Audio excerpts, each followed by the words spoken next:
पलंग से बेगो आने लियो हाथ में तेगो कड़क से अवतारी जब न्यू बोल रही मैं तारी। अरे हमसे कहते हाल सपेटा तू खा जा रहा है तू बेटा। तो रामदेव कहता है कि मैंने भेज दियो लनहार मैंने दियो जान से मार मैया दे दे आशीर्वाद मेरी जभी बनेगी बात। अरे कितना जोर लगा ले मैं नहीं डटू पिताजी आज पिताजी तू चाहे कितना जोर लगा ले लेकिन मैं नहीं रुकूंगा क्योंकि मैंने मेरा दोस्त भेजा था और वो पापी ने मार गिराया उनकी सामर्थ्यताएं देखूंगा। इतनी बात को सुन करके माता पिता हाथ जोड़ करके सामने खड़े हो जाते हैं। रामदेव मन में विचार करता है कि माता पिता की बात ठुकराना भी बेकार है। वो माया रचता है एक रूप से तो माता पिता के साथ में रह जाता है दूसरे रूप से अपने घोड़े पे सवार होकर के और वही पोंगलगढ़ के लिए रवाना हो जाता है। उसी फुलबगिया में पहुंच जाता है। फुलबगिया में जाकर के वही मालन से कहता है कि मालन जल्दी से महलन में जा और तेरे राजा को सूचना दे दे कि अब तो कोई सगना को लेने वाला कोई काका बाबा भतीजा नहीं आया है सगना का खास भाई रामदेव आया है। या तो सगना को भेज दे और सगना को नहीं भेजता है तो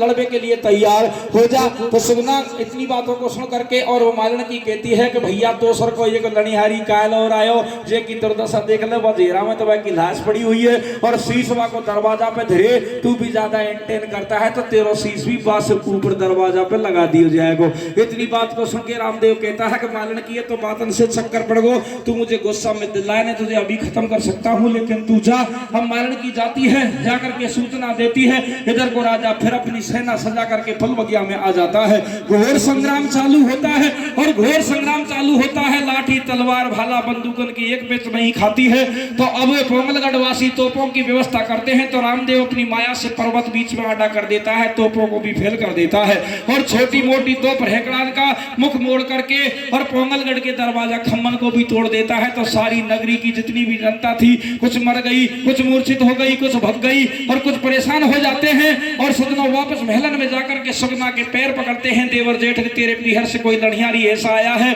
आज तक तो आए थे सब मार गिराए लेकिन इसके सामने हमारी कोई पेच नहीं खाएगी। तो देवर तो भाभी से महलन में बतला रहा है और खुद सगना का पति है जो रामदेव से लड़ रहा है। किस तरीका से लीला होती है कैसे प्रसंग चालू होता है सजनों बता दे भैया।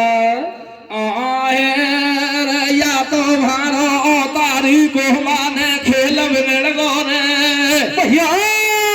देवर भाभी का पावन में आडो पेड़ गोरे या तो भारो तारी को माने खेल गोरे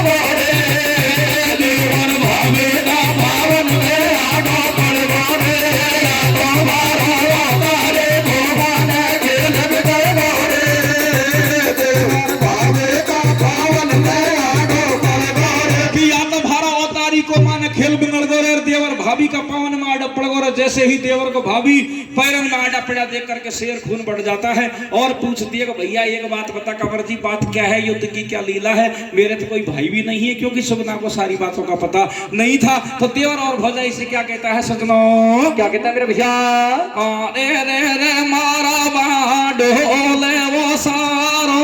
गावा पेचो नारी खावे कैसे देवारा भाभी से बतड़ा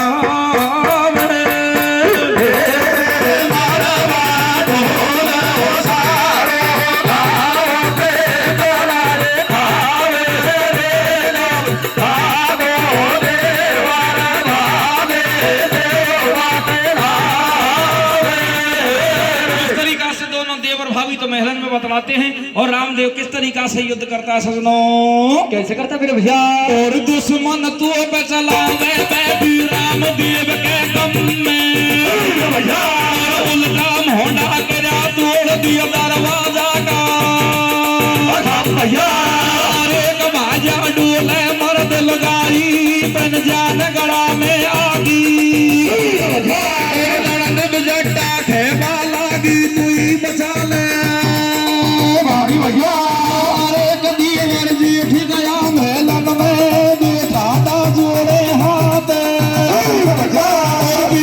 बढ़िया सासू देवे गलती कर दे अरे समारो जाके थारो काज अरे गलव सजना दे बोले ठाडी अब छू पड़े पगन में अरे कतियरी है मेरे ते क्या गाड़ी हाल करो दे नासी दिन में कोई खनाई और बना ले कसक बजा ले तेरा ये के साथी रे राधे राधे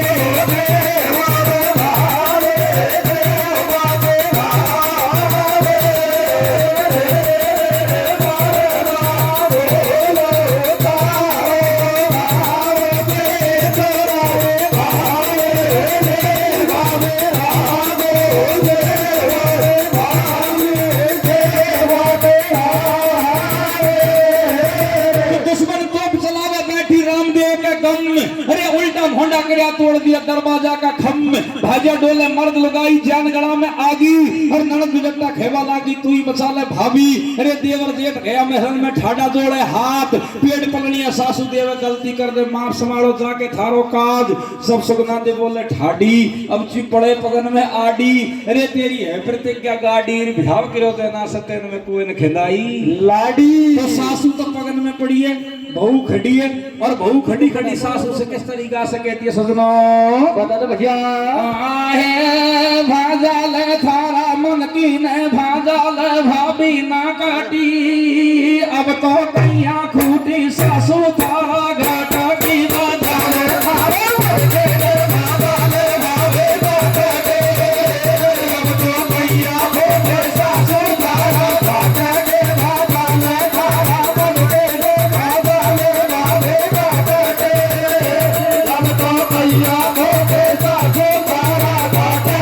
भाजाल थारा मन के भजाल भाभी नकटी रब तक कहीं खूटी सासू थारा घटकी लेकिन सासू तो नीचे घोंट कर खड़ी होगी ना ऊपर कोई घोंटो को करे इधर को सजनो सुगना का पति है वो भी हार मान जाता है और अपनी जान बचा के भेलन में पहुंच जाता है और कुछ नहीं सोचता जाते ही 10 कदम दूर से सुगना के आगे आड़ा पसर जाता है और अपनी घरवाड़ी के पैर पकड़ लेता है जब घरवाड़ी के पैर पति देव पकड़ता है तो ये उल्टी सी बात लगती है सुगना एकदम से घबरा जाती है कि हे भगवान ये तो चाहे किसी हो लेकिन मैं तो मेरी जगह सही हूँ मैं तो पतिव्रता नारी हूँ सुगना अपने पति को वहां पकड़ के खड़ी करती है और किस तरीका से रण के हाल पूछती है सजनो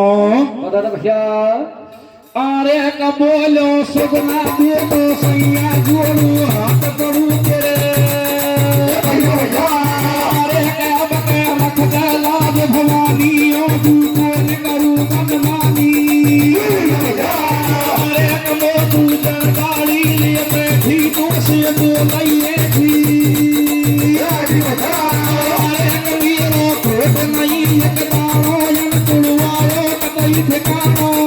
अरे कबीरा भैया तू समझा दे से भागा प्राण बचा दे सुन सैया के बदन गया ना दुखियारी को आगी गाड़ी हो गए चली भेड़ मीरा सूखे दे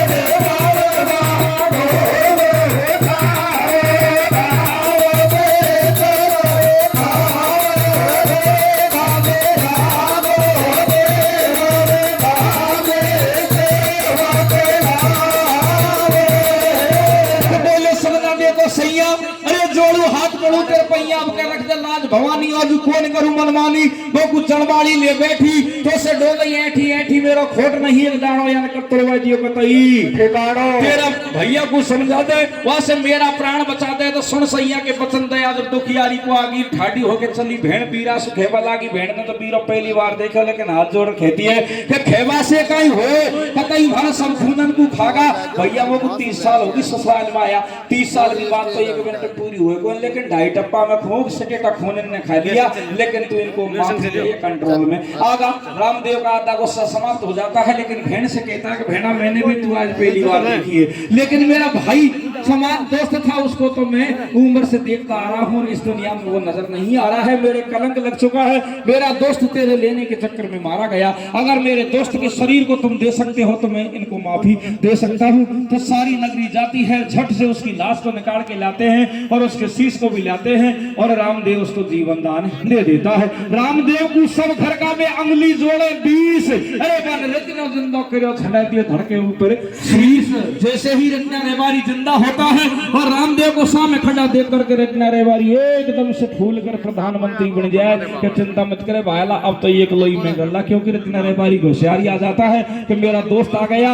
और ये मरने नहीं देगा मैं मर गया था जीवन दान दे दिया तो अब रत्ना रेवारी है जो नान वडीर जीजान सूर नरदन सूर किस तरीका से खेलो सजनो बता दो भैया अरे कभी ललकार दोनों यार घर पूछल होगा प्यार सजना बाई को मेरा ले सुन लो बदन हमारा चोरी गुन है भी ना तो खोटा दिन है थारा सासू जोड़े हाथ हमने पण सासू जोड़े हाथ मान ली हमने थारी खेने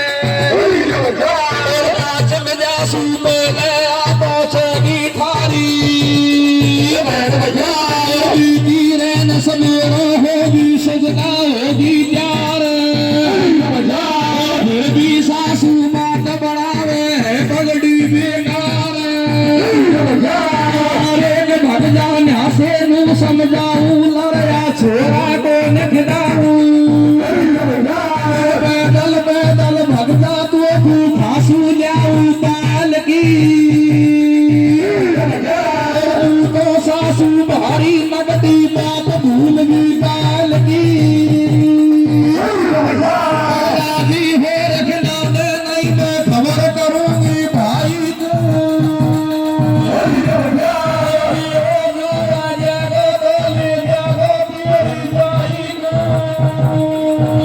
होता है सब लोग के घर कुछ चल रहे हो गए तैयार बल लगा रहे दोनों यार के हम तो हम दोनों जा रहे हैं सोना को नहीं लेकिन ना पकड़